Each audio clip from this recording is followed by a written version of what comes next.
Foi em um sábado iluminado pelos belos raios de sol de verão que Tatiana e Leandro deixaram de lado sua rotina trabalhista do dia a dia para aproveitar alguns dias de férias em sua casa de praia, longe do estresse da área urbana. No domingo, enquanto namoravam e conversavam no Jardim dos Fundos, ouviram gritos e o que pareciam ser pedidos de socorro. Eles estranharam, afinal, aquela região era praticamente inabitada, salvo em temporadas festivas como Carnaval e Ano Novo, onde a cidade ficava lotada. Preocupado, mas com receio, Leandro pediu que Tatiana ficasse ali enquanto ele averiguava. Ele entrou pela porta de trás, pegou uma faca grande na cozinha e a escondeu na parte traseira da calça por precaução, indo em seguida para a frente da casa. Toda sua cautela e medo o deram a Deus, dando lugar à empatia e pena quando viu, de joelhos nos 3 degraus da varanda frontal, um homem pedindo por socorro. Sua pele estava extremamente pálida, suas feições dominadas pelo cansaço e apatia. Seu corpo absurdamente esquelético, como se não comesse há semanas. Ele praticamente se arrastava, como se lutasse por sua vida. Leandro correu em direção a ele e, sem pensar 2 vezes, o ajudou a levantar e, apoiando seu pouco peso em seu ombro, o guiou para sua sala. Ele foi até a cozinha e tratou de pegar água e algumas frutas. O homem apenas balbuciava e produzia sons estranhos, sem conseguir se comunicar devido a seu estado. Leandro correu para o banheiro e tratou de pegar uma toalha banhada em água morna, curativos e tudo o que julgava necessário para que pudesse reanimar o homem. Tatiana e o marido tentaram de todas as formas socorrê-lo, mas nada parecia adiantar. Ele continuava naquele estado vegetativo quando se lançou contra o chão e começou a engatinhar pela casa. O casal se espantou com sua atitude estranha, mas apenas ficaram observando conforme ele aparentemente ia em direção ao banheiro. Leandro então pediu que sua esposa preparasse uma sopa quente enquanto ele daria um banho no pobre homem. Ele colocou o homem debaixo do chuveiro, esfregou seu corpo sujo e o banhou dos pés à cabeça, acreditando que ele logo ficaria bem após se alimentar adequadamente. Ele ajudou o homem a se sentar no boxe para que esperasse enquanto ele ia até o quarto buscar uma toalha reserva, e o raquítico homem em necessidade logo assumiu uma espécie de posição fetal. Leandro passou na cozinha para ver se a sopa estava pronta, mas teve um choque quando, ao voltar ao banheiro, não viu mais o homem. Ele havia desaparecido, como se nunca tivesse estado ali. Com a ajuda de Tatiana, eles procuraram por toda a casa, por toda a varanda e até em sua rua e nos quarteirões ao redor. O homem não tinha como chegar muito longe naquele estado, mas nenhum sinal dele. Nos dias que se passaram, ambos ficaram a refletir como aquele homem ficou naquele estado e como desapareceu em um passe de mágica, mas não deixaram que isso estragasse suas férias. Tatiana sempre foi muito vaidosa. Até para ir na farmácia costumava pentear bem os cabelos e se maquiar. Mas a cada dia que se passava depois daquele incidente, sua preocupação com sua aparência havia tornado-se demasiadamente inusitada. Ela começou a ficar horas dentro do banheiro, gastando muito mais tempo do que costumava gastar. Quando sentiu que havia algo errado, Leandro começou a questioná-la, sutilmente, do motivo de tanta dedicação à sua estética. Ela não sabia responder o motivo, apenas sentia necessidade de se arrumar. Em uma questão de poucos dias, Tatiana gradativamente passava cada vez mais e mais tempo trancada no banheiro. E com isso, sua vaidade também ia diminuindo, como se progressivamente a necessidade de um motivo para estar lá dentro não existisse mais. Ao mesmo tempo, ela também se afastava de seu marido, no começo respondendo a ele com curtas frases, depois se tornando monossilábica, até que enfim parou de respondê-lo completamente.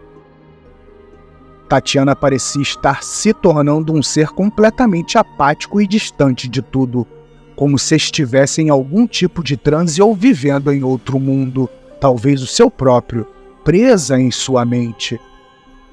Leandro fazia de tudo para se comunicar com ela ou tentar despertá-la daquele estado, mas nada parecia adiantar. Não adiantava ele cantar a música favorita dela, ou lhe fazer cócegas, ou lhe dar chocolates. Nada, apenas nada adiantava. 7 dias após sua drástica mudança comportamental, ela passou literalmente 10 horas trancada no banheiro. Preocupado com o bem-estar de sua esposa, Leandro tentou chamá-la batendo na porta diversas vezes e perguntando se tudo estava bem. Desesperado, ele derrubou a porta depois de uma série de encontrões e com a ajuda de pancadas com objetos pesados e ferramentas em geral. Ele achou que sua esposa houvesse desmaiado ou algo assim, mas se espantou ao simplesmente vê-la de pé, estática e imóvel enquanto encarava o espelho, como se estivesse em uma espécie de transe. Ele a sacudiu para ver se estava acordada, e foram seus olhos mortos, totalmente sem vida, que o encaravam de forma totalmente vazia e indiferente.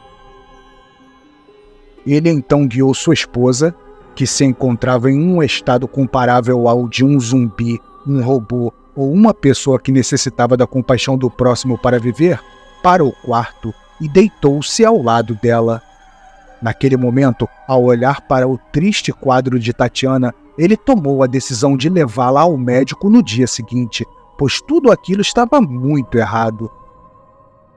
Aquela não era a garota que ele começou a namorar aos 14 anos. Não era a moça com quem engajou em um noivado aos 18, e nem a mulher com quem havia entrado naquela casa. Ele tinha certeza disso. No dia seguinte, ao acordar, ele estranhou não vê-la na cama.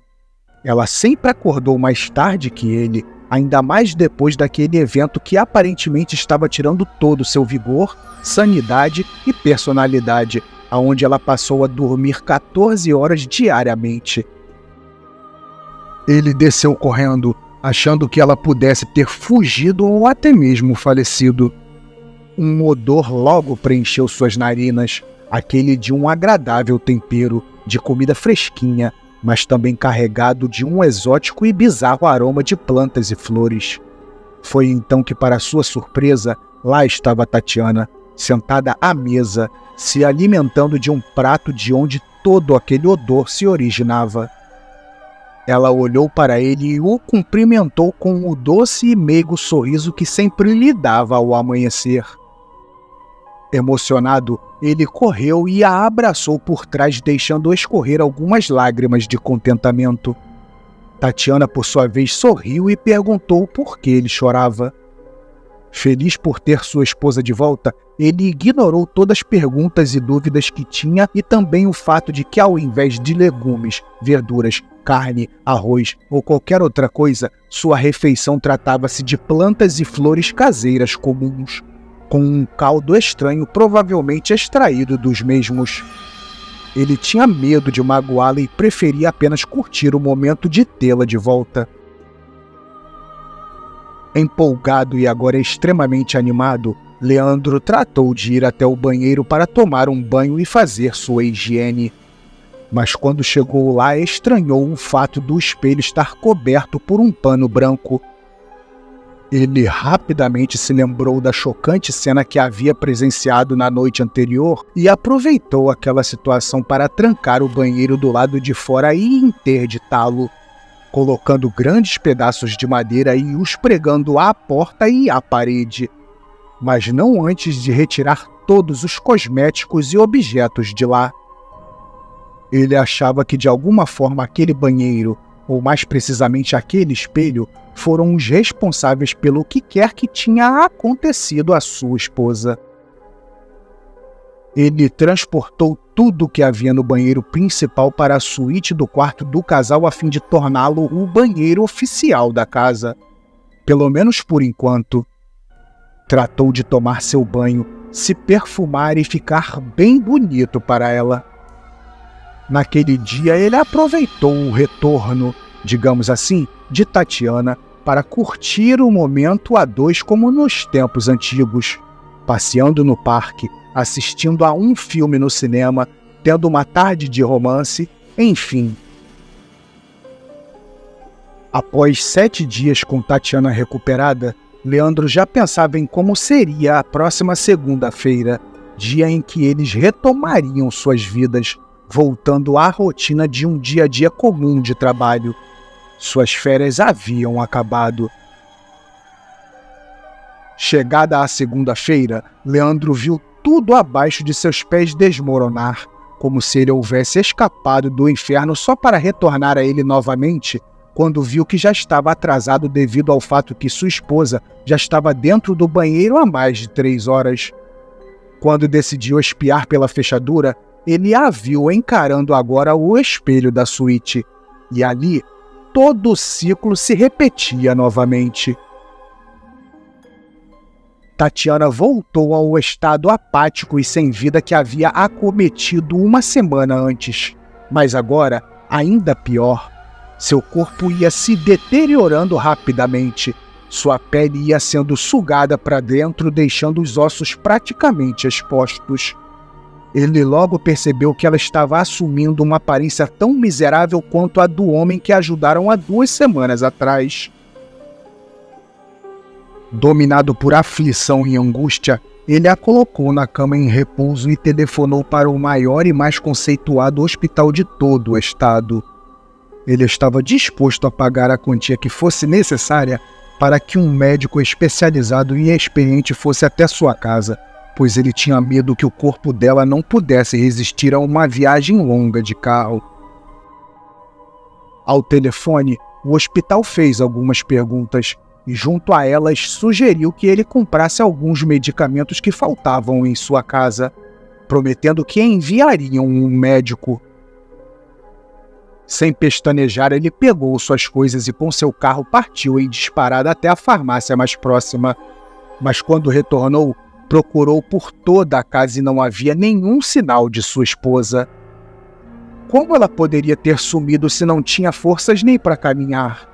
Essa pergunta não saía de sua cabeça. Ele procurou por todo o bairro, mas também nenhum sinal de vida. Nem de Tatiana, nem de ninguém. Era como se ele estivesse vivendo sozinho em um raio de muitos quilômetros. Ao retornar para casa, ele foi até o banheiro antigo e derrubou porta abaixo. Ele queria entender o porquê de sua esposa ter voltado ao normal após cobrir o espelho. Ele achava que ali poderia encontrar uma resposta. Quando abriu a porta e olhou acima da pia em direção ao espelho e, criando coragem, removeu o pano que o cobria, um misto de estranheza, medo e angústia o preencheu quando o que ele viu foi apenas um inexplicável e incongruente painel de vidro completamente acinzentado que era antes o vidro do espelho, como se ele tivesse perdido suas propriedades de refletir a imagem à sua frente. Leandro passaria o resto de toda a sua vida procurando por pistas ou informações que pudessem o levar até Tatiana, mas ele jamais voltou a vê-la novamente. Em algum lugar longínquo cuja localização é irrelevante, Tatiana se arrastava pelo chão, com sua pele seca, totalmente pálida, aparentemente buscando socorro diante da porta de uma grande casa branca. Uma senhora de idade se comoveu ao ver o estado da jovem e, com a ajuda de sua filha, a trouxe para dentro de sua casa, oferecendo-lhe água e comida. A idosa então disse a Tatiana que ela precisava tomar um banho e trocar suas roupas sujas e úmidas, ou ficaria pior do que já estava. Ela guiou a fraca e debilitada jovem ao banheiro e removeu toda a sujeira que cobria seu corpo. "Aguarde aqui, mocinha. Vou buscar uma roupa bem quentinha para aquecê-la", disse a senhora enquanto ajudava Tatiana a se sentar na banheira. Alguns instantes após a idosa sair do banheiro e encostar a porta, a anêmica e apática jovem arrastou-se para fora da banheira e, apoiando-se quase sem forças nas paredes, repousou todo o seu peso sobre a pia de mármore. Quando a jovem, à beira da morte, elevou então seu rosto em direção ao espelho, ela revelou em seu reflexo a imagem de uma sinistra criatura cinzenta, enigmática pela ausência de traços faciais, exceto por seus grandes e arregalados olhos negros. E, aproximando-se ainda mais do vidro, seu rosto monstruoso mesclou-se com o espelho, conforme dava adeus à carcaça de Tatiana e assumia sua forma adentrando outra dimensão. 7 dias depois, lá estava a senhorinha de pé, completamente indiferente, impassível e apática, com seus olhos hipnotizados fixos no espelho encarando a criatura que roubava vidas e se alimentava de almas.